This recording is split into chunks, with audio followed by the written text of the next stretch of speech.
आज की कहानी निर्णय। थके हारे कदमों से मनोहर जी ने अपने घर में प्रवेश किया तो देखा पत्नी मोहिनी सामने ही चारपाई पर बैठी हुई थी। उन्हें परेशान देख हुए बोले, क्या हुआ जी, कुछ निर्णय निकला? मनोहर जी एक पल के लिए वहीं खड़े रह गए, फिर धीरे धीरे अपने कदमों को बढ़ाते हुए उनके पास आए और उनके पास रखी कुर्सी पर बैठते हुए बोले, नहीं, कुछ भी फैसला नहीं हो पाया। सुनकर मोहिनी जी भी उदास हो गईं। फिर कुछ याद आते ही धीरे से बोली, आपने कुछ खाया? नहीं, आज भूख नहीं लगी। तुमने खाना खाया? उनके इस प्रश्न से मोहिनी जी भी चुप हो गई। उन्हें चुप देखकर मनोहर जी ने पूछा, क्या हुआ, रजनी नहीं आई आज? नहीं जी, अब वो भी ससुराल वाली हो चुकी है। सास और पति की मर्जी, भेजे तो भेजे, नहीं तो कोई जोर जबरदस्ती थोड़ी ना है। सच में शादी के बाद बेटियों के हकदार बदल जाते हैं, और फिर वो तो सगी बेटी भी नहीं है, मुंह बोली बेटी है। आखिर वो भी कितना निभाए। सच कह रही हो तुम। आखिर ये तो ससुराल वालों का निर्णय है कि वे अपनी बहू को उसके मायके भेजेंगे या नहीं भेजेंगे, पर फिर भी मुंह बोली बेटी ने तो काफी फर्ज निभाया है। एक बार मुंह से उसके लिए बेटी निकला था, देखो आज तक निभाया है उसने। भगवान उसे हमेशा खुश रखें। चलो कोई नहीं, मैं तुम्हारे लिए खिचड़ी बना देती हूँ। कहते हुए मनोहर जी ने अपने घुटने पर हाथ रखते हुए खड़े हुए और रसोई में जाकर कुकर में खिचड़ी बनाने लगे। बीच बीच में आकर मोहिनी जी से कितना क्या सामान लेना है पूछ रहे थे। ये देखकर मोहिनी जी की आंखों में आंसू आ गए। उनकी आंखों में आंसू देखकर मनोहर जी बोले, अरे क्या हुआ, तुम क्यों रो रही हो? मनोहर जी की बात सुनकर अपने पल्लू से अपने आंसुओं को पोंछती हुई मोहिनी जी बोली, देखो ना जी, अगर मेरा एक्सीडेंट ना हुआ होता तो आपको इतना परेशान नहीं होना पड़ता। कम से कम खाना बना कर तो खिला ही सकती थी। अब आपको घर और बाहर का अकेले ही सब कुछ करना पड़ रहा है। उनकी बात सुनकर मनोहर जी उनके पास बैठते हुए बोले, क्यों चिंता करती हो, ये भी एक परीक्षा का वक्त है, निकल जाएगा। बस तुम हिम्मत बनाए रखो।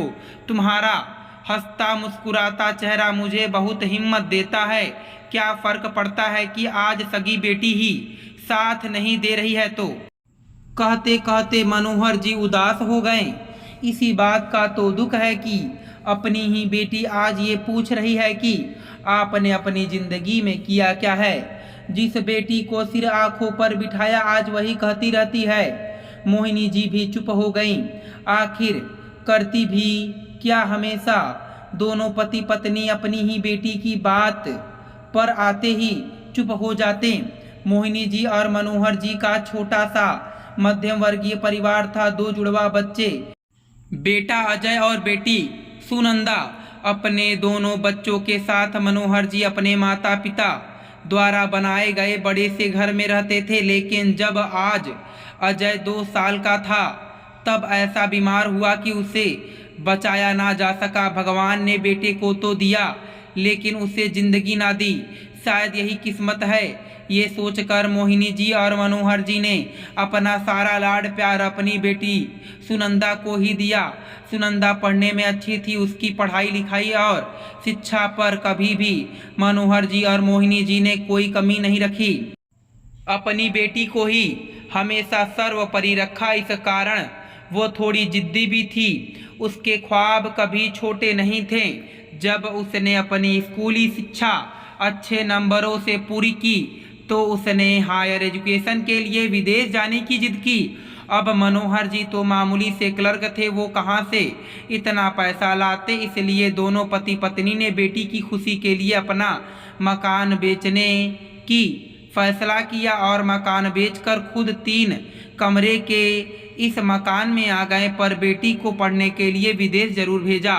बेटी के विदेश जाने के बाद ही यहाँ पड़ोस में रहने वाली रचना से उनकी मुलाकात हुई। बातों बातों में एक दिन उसने मुंह से निकल गया कि रचना तुम तो हमारी बेटी जैसी हो। बस तब से रचना ने अपने आप को उनकी बेटी मान लिया और अक्सर उनके पास आ जाया करती। विदेश में पढ़ लिख कर जब वो वापस आई तो उसे अच्छा खासा पैकेज मिला। एक कंपनी में उसने नौकरी ज्वाइन कर ली, लेकिन उसे ये घर छोटा लगने लगा और अपने माता पिता पिछड़े हुए।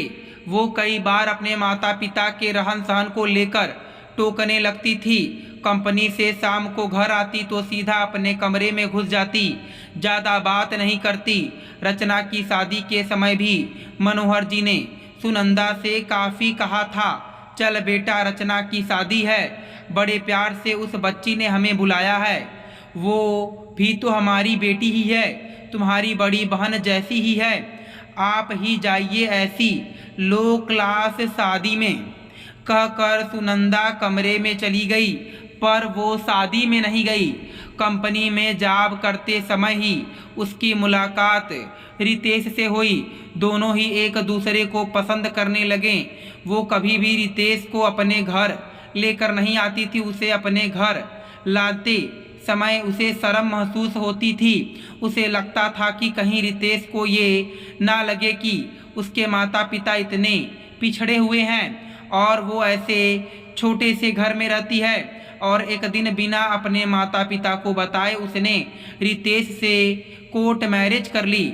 जब मनोहर जी को पता चला तो उन्हें बड़ा दुख हुआ। आखिर सुनंदा उनसे पूछती तो वो मना तो नहीं करते। जब बचपन से बेटी की जिद पूरी की थी तो अब भला वो ना क्यों करते, पर बेटी के इस कदम ने उनका दिल तोड़ दिया। लेकिन मोहिनी जी के कहने पर वो सुनंदा से मिलने उसके घर गए। अब पहली बार उसके घर गए थे तो साथ में मिठाई और फल भी लेकर ही गए थे। अपने माता पिता को अचानक वहां देखकर पहले तो वो शक पका गई, पर फिर उनकी बेइज्जती करते हुए बोली, आप क्या लेने आए हो यहाँ पर? क्यों मेरी इंसल्ट करने में तुले हुए हो? आपको समझ नहीं आता कि मुझे आप लोगों को देखकर शर्म महसूस होती है।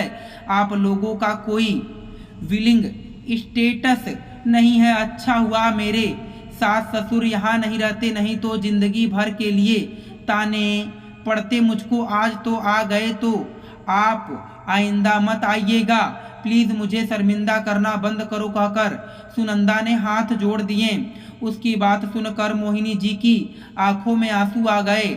मनोहर जी अपनी पत्नी को रोता हुआ देखना नहीं चाहते थे, इसलिए वो उन्हें लेकर वापस जाने लगे तो सुनंदा बोली, और अपने लाए हुए ये लो क्वालिटी के सामान को यहाँ से लेकर जाइए, हम लोग इस तरह की चीज नहीं खाते। ये सुनकर मनोहर जी ने कहा, आज तुम्हें जो सामान लो क्वालिटी का लग रहा है ना बेटा, उसी को खाकर तू बड़ी हुई है। आज जिन माँ बाप को देखकर तुझे शर्म हो रही है ना, उन्हीं माँ बाप ने तुझे जन्म दिया है, पाल पोस कर इतना बड़ा किया है और इस लायक बनाया है कि तू यहाँ खड़ी हुई है। इंसान को अपने दिन नहीं भूलने चाहिए। पर तुझे क्या कहूँ, शायद हमारी ही संस्कार में कमी रह गई। कहकर मनोहर जी मोहिनी जी का हाथ पकड़कर वहाँ से निकल गए। इस बात को भी 8 साल हो गए, तब से उन्होंने अपनी बेटी की शक्ल भी नहीं देखी थी। अब मनोहर जी रिटायर हो गए थे, उनके पास थोड़ी बहुत बचत थी, साथ ही एक कमरा किराए पर चढ़ा दिया था। उससे जो पैसा आता था उससे वो लोग अपना भरण पोषण कर रहे थे। लेकिन समस्या तब शुरू हुई जब मोहिनी जी का एक्सीडेंट हुआ। उन्होंने सुनंदा को भी बुलाया, लेकिन सुनंदा नहीं आई, पर रचना जो कि मुँह बोली बेटी थी वो दौड़ दौड़ कर संभाल रही थी। अब इस बात को भी 3 महीने हो गए। मोहिनी जी पहले से ठीक तो थी, लेकिन अभी भी बिस्तर से उठ नहीं पा रही थी। रचना की अपनी जिम्मेदारियां थी, वो हर रोज नहीं आ सकती थी, लेकिन अब बचत सारी खत्म हो चुकी थी। मुश्किल से ही घर चल रहा था। मनोहर जी ऐसी हालात में मोहिनी जी को छोड़कर बाहर कमाने के लिए भी नहीं जा सकते थे, इसलिए आज सुनंदा के पास गए थे उससे मदद मांगने के लिए, ये सोचकर कि बेटी ही है कुछ तो मदद करेगी। पर सुनंदा ने तो उल्टा उन्हें ही सुनाना शुरू कर दिया। क्या लेने आए हैं यहाँ पर? जब मैं आप लोगों से मिलने नहीं आती हूँ तो समझ जाया करो ना कि मुझे आप लोगों में कोई इंटरेस्ट नहीं है। क्यों मुँह उठाकर चले आए फिर यहाँ पर? मनोहर जी को गुस्सा तो बहुत आया, एक बार उनका दिल रो पड़ा बोलते हुए, लेकिन फिर भी मोहिनी जी का ध्यान आते ही बोले, बेटा आज मोहिनी की स्थिति खराब है और उनके इलाज में ही सारे पैसे खर्च हो चुका है, तो थोड़ी बहुत अगर पैसों की मदद कर देती तो। लेकिन उनके पूरे बोलने से पहले ही सुनंदा चिल्ला पड़ी, बोलने से पहले एक बार सोचना तो चाहिए था कि आप यहाँ पर मुझसे पैसे लेने आए हैं। अरे लोग तो बेटी के घर का पानी भी नहीं पीते और आप मुंह उठाकर चले आए यहाँ पर पैसे लेने के लिए। छी शर्म आनी चाहिए आपको। सुनंदा ने काफ़ी बेइज्जत करके मनोहर जी को वहाँ से निकाला। खैर उन्होंने मोहिनी जी को खाना खिलाकर दवाई देकर सुला दिया। काफ़ी देर तक कुर्सी पर मौन बैठे सोचते रहें। काफ़ी सोचने के बाद उन्होंने कुछ फैसला लिया।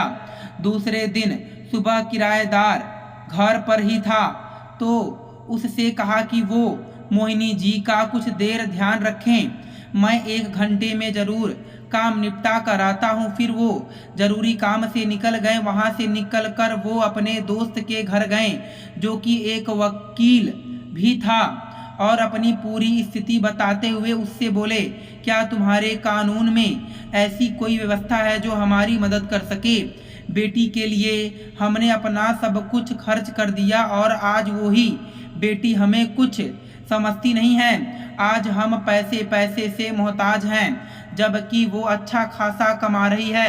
पर वो हमें समाज की पुरानी व्यवस्था याद दिलाते हुए कहती है कि बेटी के घर का पानी भी पीना नहीं चाहिए। क्या तुम्हारी कानून व्यवस्था में हमारे लिए कोई कानून है जो हमें बेटी से भरण पोषण दिला सके? दोस्त उनकी बात सुनते ही बोला, है बिल्कुल है, ऐसी व्यवस्था कानून ने दे रखी है जिसमें माता पिता अपनी बेटी से भरण पोषण ले सकते हैं और इसमें मैं तुम्हारी मदद करूंगा। आखिर दोस्त की मदद से मनोहर जी ने बेटी को कोर्ट की तरफ से नोटिस भेजा, जिसे देखकर वो बुरी तरह से तिलमिला गई और उसी दिन वो घर चली आई। क्या है ये सब? आप अपनी ही बेटी के खिलाफ नोटिस भेज रहे हैं? शर्म नहीं आती आपको? आप मुझसे भरण पोषण मांग रहे हैं। अरे लोग तो बेटी के घर का पानी नहीं पीते और आप कौन से जमाने की बात कर रही हो? तुम तो हमें पिछड़ा हुआ कहती थी और खुद पिछड़ी ही बातें मानती हो। बेटा वो पुराने जमाने की बात थी जब बेटी के घर का पानी नहीं पीते थे।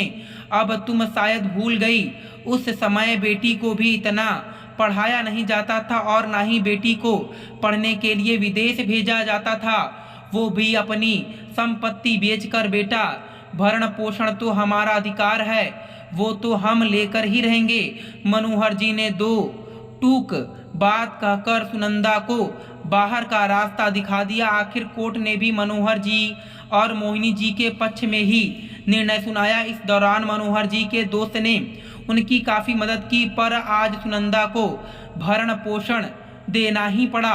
दोस्तों मैं उम्मीद करता हूं कि आपको यह कथा पसंद आई होगी। फिर मिलेंगे आपसे अगली कथा में। आप सभी का धन्यवाद।